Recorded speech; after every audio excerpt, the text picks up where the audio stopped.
उन लोगों को बहुत ज्यादा हंसी आ रही है जो सच में मुर्गी बने हैं कभी ना कभी।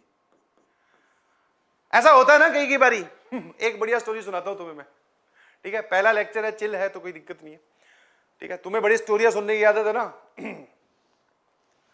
इसका जवाब बताऊं कि पहले स्टोरी सुनाऊं? ऐसे चिंटू कैंडिड, सभी लोग चिंटू रहे हैं कभी ना कभी। जब अपने चिंटू थे तब की बात बताता हूं क्या हुआ। वो फ्री पीरियड, उस टाइम पे तो सर वो फ्री पीरियड बड़ा बड़ा क्रेज था। कैसे कि सर क्लास खाली हुई, वहां पे कोई आता नहीं था स्कूल में। ऐसे ही होता है सबके साथ, आपने शायद स्कूल गए होंगे। हाँ सर हम लॉकडाउन किड हैं, स्कूल गए तो हैं, कभी पुराने दिन याद करो, अपने आप समझ में आ जाएगा। तो सर स्कूल में क्या होता है, कई कई बार हमारी क्लास में कोई टीचर नहीं आता तो उसको हम फ्री पीरियड बोलते हैं, ठीक है भैया? तो क्लास वाले क्या हल्ला वल्ला कर रहे थे खूब। माहौल बना रखा था, 10वीं क्लास की बात है, माहौल बहुत गजब बना रखा था। और चिल्ला रहे हैं, पता नहीं क्या क्या कर रहे हैं। और कई वो होते हैं ना चिंटू, दूसरे उधर पता चला वो बैठी है उसको इंप्रेस करने के लिए, अपने ही दोस्त से बहुत तेज तेज बातें करेगा। अरे ये ऐसे कर दिया था मैंने, पता है क्या, और मैंने बाइक ऐसे घुमा दी थी, बाद में पता चलता है बाइक की हवा भर रहा था बोले बैठ के। ऐसी बातें कर रहे थे खूब तेज तेज। तो मैं गया थोड़ा सा पानी वानी पीने चला गया, कोई था तो नहीं, हाँ मॉनिटर वानिटर की कौन सुनता है, निकल के पानी पीने चला गया। और वाटर कूलर थोड़ा दूर था, आराम आराम से टहलते हुए जा रहे हैं, टहलते हुए तो सर वैसे भी क्लास में टीचर हो तो और आराम आराम से पैर मिला मिला के वाटर कूलर तक पहुंचते थे।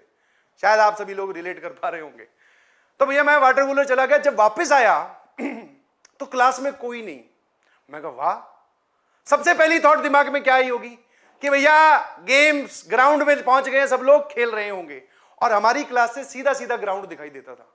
तो मैंने वहां देखा सब लाइन में खड़े। मैं कहा भैया तू तो पीछे रह गया, चल भाग के। ठीक है भाई, सभी लोग मुझे ग्राउंड में खिड़की में से दिखाई दिए, सब लोग ग्राउंड में खड़े। मैं फटाफट गया, मैं कहा यार ये तो पीछे रह गए, पता चला गेम्स वेम्स में आगे निकल जाएंगे। भाग के गया, सबसे आगे जाके खड़ा हो गया। लाइन लगी हुई थी, लाइन में एक लड़कों की एक लड़कियों की, लड़कों वाले में सबसे आगे जाके खड़ा हो गया। और इतने कमीने दोस्त, सालों में बताया भी नहीं कि यहां पर किस लिए खड़े हैं हम। सब मन ही मन खुश हो रहे, बोले ये ठीक है। उधर से देखा भैया हमारे पीटी टीचर आ रहे थे, हाथ में इतना लंबा डंडा। मैंने कहा ये आज कोई नया गेम खिलाएंगे। और सीधा इस शुरुआत लड़कों से ही की जाती है, बोले हाथ आगे करो। मैंने कहा सर क्या बात हो गई? बोले शोर किस लिए मचा रहे थे? अब डिफेंस शुरू। बोले मैं तो सर क्लास में ही नहीं था, मैं तो क्लास में ही नहीं था, मैं तो पानी पीने गया हुआ था, ये लोग मचा रहे थे शोर। बोले नहीं कुछ नहीं सुनूंगा। तो भैया हाथ आगे करो, और धमाधम 3-4 उसने कस के दिए थे, इतने में प्रिंसिपल आ गई। ठीक है, उन्होंने रोक लिया। ठीक है, बाकी किसी के नहीं पड़ी। मैं जो बोलते फ्री पॉकेट में नेता बनने के हिसाब से, बोले बाद में लोग हंस रहे मुझ पे, बोले तेरे को क्या जरूरत थी यहाँ पे आगे लाइन में लगने की, क्लास में बैठा रहता चुपचाप। मैं कहा यार मुझे लगा गेम्स वेम्स चल रहे हैं। मैं तो इसलिए आया था, ये बढ़िया गेम खिलाया, किसी और के पड़ी नहीं और मेरे पड़ गए। बोले अब चलो क्लास में। वो प्रिंसिपल मैम जो थी वो क्लास में ले गई ज्ञान देने के लिए, बोले कि आवाज मत किया करो।